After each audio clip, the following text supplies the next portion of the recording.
When it comes to living with a narcissist, I end up having to teach people the opposite of what I feel is an ideal marriage adventure, where both people are connected to care and you focus on him, he focuses on you. Unfortunately, with a narcissist, they have a really hard time staying focused on anybody but themselves. So it kind of starts to unravel fairly quickly. I often then have the other spouse saying, what am I supposed to do with this?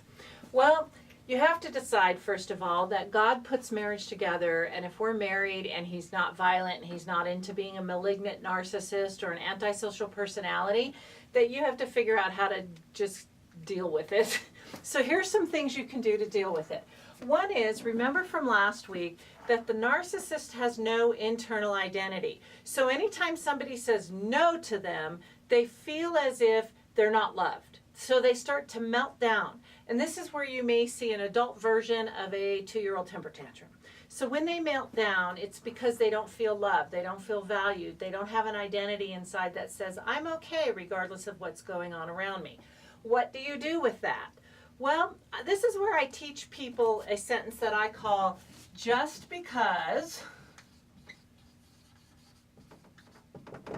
doesn't mean. So you've had to say no to something. So the narcissist might say something like, do you want to go out to dinner? And you say, no, I cannot go out to dinner tonight. And then they start arguing with you. Oh my God, you never want to go to dinner with me. You always say no to me. You don't love me. You don't care. Okay, so this is just a bad example, but it's there. The just because statement would be, just because I don't want to go out to dinner with you tonight doesn't mean I don't love you or value our relationship.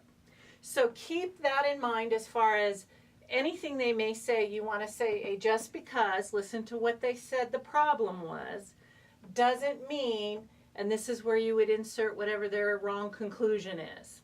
You don't trust me, or you don't love me, or you don't value me. So that would be one technique you would want to use. The other technique is what we call doling out pennies, or at least I call it that. Okay, and doling out pennies is essentially time. Because I often hear from people, we get into these spiral arguments and they go on and on and on. Or I get on the telephone with them and I can't get them to get off. And then I'm spending all day trying to convince them that what I'm saying is the truth, and then I have to keep saying it and keep saying it. So you start here.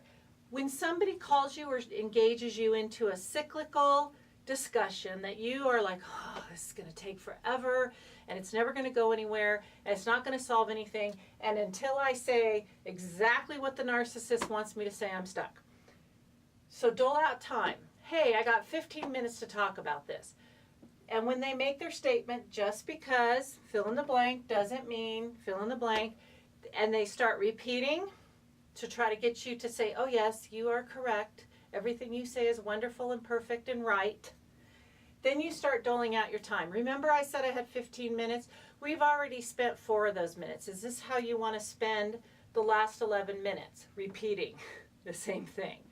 And then you just keep ticking that down. Oh, by the way, we have 8 minutes left. Is this how you want to spend the last 8 minutes? So that gets them to sort of come off of that cycle.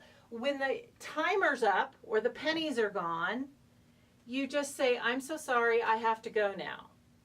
And you end it.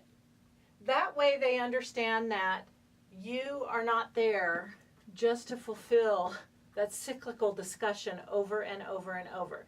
Well, these are only 2 simple techniques that you can use. And the last one that I'm going to just give to you today is, I know that that's hard for you. In other words, not wanting to go out to dinner with you. I know this is hard for you, or that's hard for you. Okay? And the conclusion of that statement is, I'm sorry that's hard for you. Now, what you're doing there is you're actually acknowledging that you hurt them, and you're acknowledging that there's an emotional piece to this, but you're not getting caught up in a cyclical emotional discussion. You're just acknowledging, hey, I hear you have pain, I know the pain is real, and I'm sorry that you have pain.